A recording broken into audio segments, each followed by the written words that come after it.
Hi, I'm thinking about a topic for today. I thought it would be interesting to talk about narcissistic toxic parents and the profound impact that they can have on their children. These narcissistic parents can become so focused on themselves that they can't emphasize or meet the emotional needs of their children. With that in mind, I have with me today Catherine Torres, who will talk further about this subject. Catherine, welcome.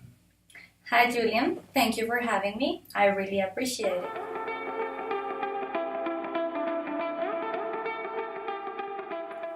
Could you please explain a little bit about the idea of a parent as a puppet master? Okay, yes. There are some important items that we need to talk about when we talk about this important question. And the first one is no personality. What do I mean by this? No personality is when the person is not strong enough, doesn't have a character, is incapable to make their own decisions. Yes, they don't know what they like, what they dislike, and they are totally dependent on their parents' personality, or could be mother or father, because in some cases it's just the mother or the father. So they are codependent to their personality, and they behave as them. They don't have their own personality. The other one is no decision. Yes, it's very difficult for a person with this issue to make a decision. Could be spontaneous or could be planned. They always have to ask their parents. Could be mother or father. They have to say, okay, I want to do this, and they try to do it, but they can't. Psychologically, they are incapable to do it. So they have to call their mothers or their fathers to ask this question. Can I do this? Can I do that? So they are not independent at all. Yes. The other one is that they have no mind. It's very related with the other two items, yes, because they, as I said before, it's difficult for them to be themselves. They don't know who they are. The other one is they don't have opinions. So everything, as you said, is not the same, but is connected.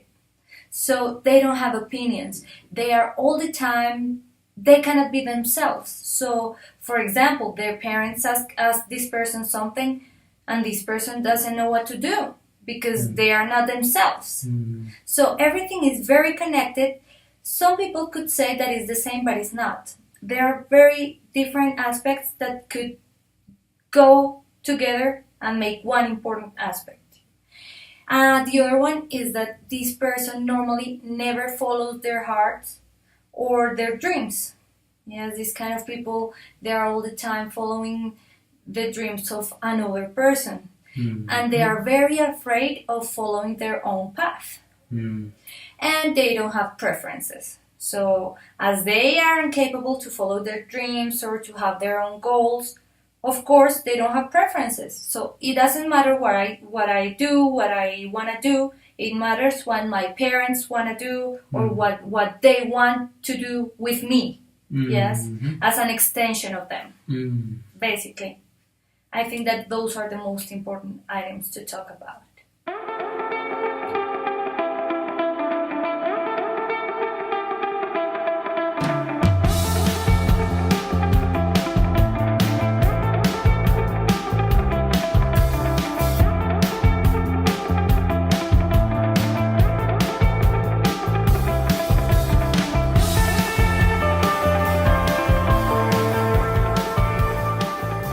So now, Catherine, what strategies use narcissistic toxic parents to make their children obey them?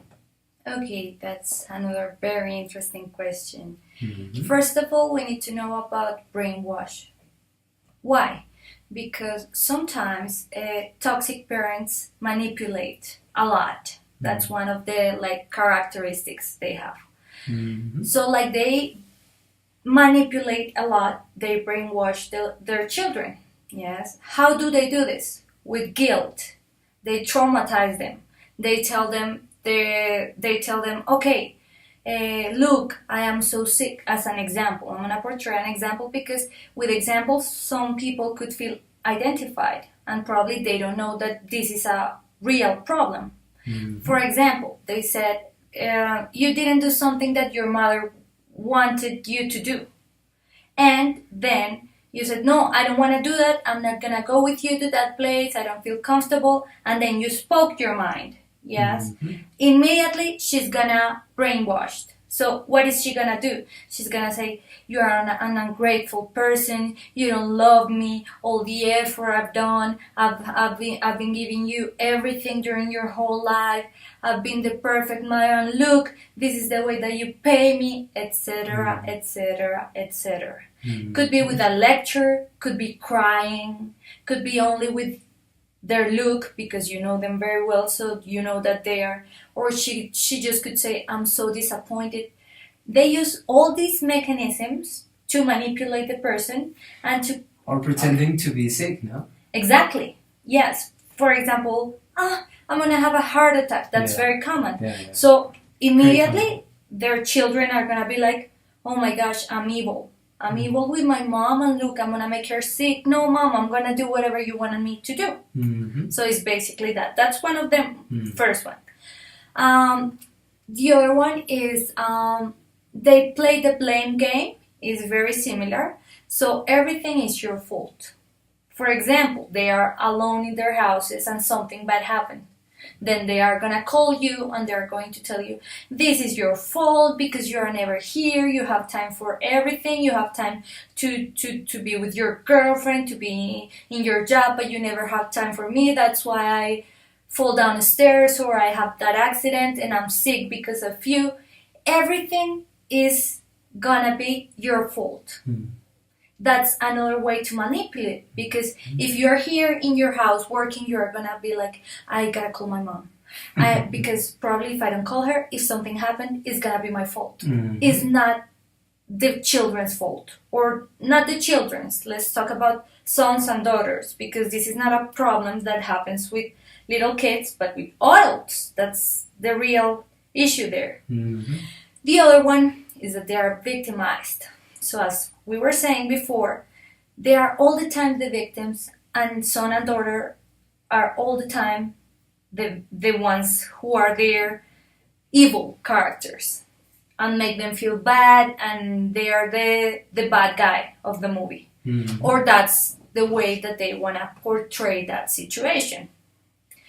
And the other one, there is a saying that I know is very common, and all of us, we know that it says, don't lavish your gifts upon the ungrateful. They use that saying a lot, because they say, as I was telling you before, I gave you everything, I paid the most expensive university, you are what you are because of me. Yes, and then they say, and look, to receive this, you despise me, you treat me so badly, you are a horrible person, blah, blah, blah, blah. And this saying is very suitable with the whole situation. The last item in this category is that you cannot be yourself in their presence. For example, one day there is a party and you go with them. If you want to drink a beer, or if you want to dance, you can do those things in their presence, because immediately you're gonna think, oh, my mom is gonna be mad. She doesn't like this girl. She doesn't like me to drink beer.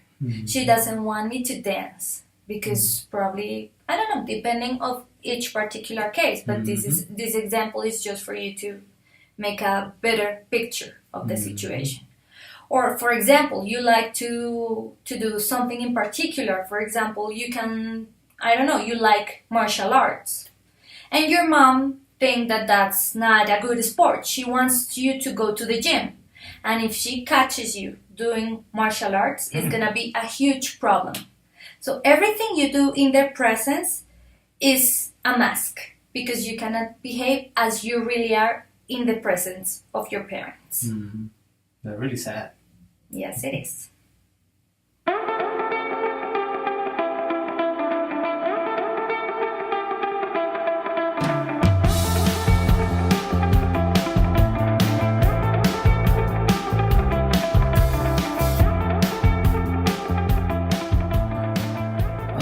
I think that you have already explained what is the concept, or what is about narcissistic toxic parents. But now I think that we like to know what are these consequences, all those consequences of being victims of a narcissistic toxic parent. Okay, yes. Basically, we have to start with something that is called to be a people's pleaser. When we are victims of this situation, having toxic parents, narcissistic toxic parents, immediately we become a people's pleaser. Why? Because we are very afraid of what others could think of our behavior. Because we were always judged in a bad way. Because we were always cut out. Because we were always stopped from the things that we wanted to do. So we have that reflection of our mother or our father with the other people. So we don't want to disappoint them. So if they ask something that we really don't want to do, we end up saying yes, because we don't want to be judged. Even though if you don't want to do it. Of course. I mean, that's why it's called a people's pleaser. You don't want to do something, but you want to please people because you want them to think something positive about you. Because you think and you have in your mindset that they think that you're not worth it, and they are going to judge you and they are going to criticize you as your parents did. Maybe it's because very deep, I don't know, inside of them, they feel like they are not loved, no? They have a very lack of, I don't know, that feeling to I'm not appreciated by anybody. Maybe, could be. Of course. Actually, that has a direct relationship with the next item that I was going to talk about. That is, they have low self-esteem because they lack of love. Yeah, so if they lack of love, not only from others, but for themselves. They don't love themselves. So they are always worried about others, but not about themselves. So that provokes people having lack of self-esteem, which is a bigger problem than probably could some people think that low self-esteem is like an easy issue, but it's not, because this issue could affect many items in your life, many aspects in your life. So what you are saying is very important, because talking about love is not talking about only that I'm lack of love, or I don't love others, or nobody loves me, but that I don't love myself. And that's the root of many other issues in the human being. Another one is that we already talked about incapability of building a defined personality, because all the aspects that I mentioned before, impossibility to make calm decisions, and insecurity. You are always insecure. Normally, these people that suffer from this problem, they are very anxious in their social lives, or for example, if they have to give a presentation, or if they have to participate in some public event, they are all the time very insecure, because it's something related with the thing I was saying before about being scared about the other's opinion. So what they are gonna say? I know they are looking at my dress. Probably my dress is not that beautiful as the other girls. I know probably my makeup. No, they are always insecure because they were too criticized since they were little kids. So they are all the time thinking about probably something they are creating, something in their heads that it doesn't even exist. Maybe they are listening that voice of that parent that in some moment were criticizing, or they were treating them badly, or so. That's correct. They are looking at them in their minds. They are listening to them because it was too much, too repeatedly, that behavior towards their kids. Okay, Catherine, and finally, why don't you tell us some ways that people who have been through all of this could recover, and well, what everybody wants, no? To have a happy life. Okay, this is the best question that you could have asked, because we cannot lose the focus here. We need to pay attention to this issue as a solution. Probably there are some people outside that they don't even know that they have this issue, or that they don't even know that their parents have this issue. They think that it's a normal situation because it's your daily life. So you assume that it's something normal. Mm-hmm. So first of all, they have to discover that this is not a healthy relationship, and discover it not to blame anybody. It's all their fault, or it's my fault because I didn't realize, blah, blah, blah. No. What we need to do is to find a solution and to find the path, the personal path to heal. Because normally these children are full of resentment, and their parents too. So what do we need to do? To find a personal path to heal and to forgive. So how are we going to do this? Yes. First of all, you need to redesign your life. You need to stop being afraid of change, of changing. You need to see change as a gift. So you need to start redesigning everything. So the way that you have a relationship with your parents, you have to start healing inside, and not only healing, but you need to start doing it. If you're not satisfied with your job, you have to make a decision. If you're not satisfied with your couple, make a decision. And don't call your mom to ask. I know it's very easy to say so, because sometimes, okay, yes, it's very easy because she's there talking. That's why I'm talking about a healing process before, because this is not easy. To change, okay, I woke up today and I'm gonna change. And I'm gonna change myself and I'm gonna change my parents. No. But you need to start healing, and you need to find your own path, because there are many tools. We have meditation, we have therapists, we have books, we have what? Psychology, self-help. But everybody has their own path. Right? And they need to find what they like, why they feel like a connection with, and do it. That's the first step. Then we need to detach completely, or at least limit the exposure, the exposure to the toxic person. This means that to heal yourself and to heal the relationship somehow, you need to limit the exposure, because you are very used to do the same things, and you spend long hours with your parent, or with your parents, or mother or father, and those are toxic hours for you.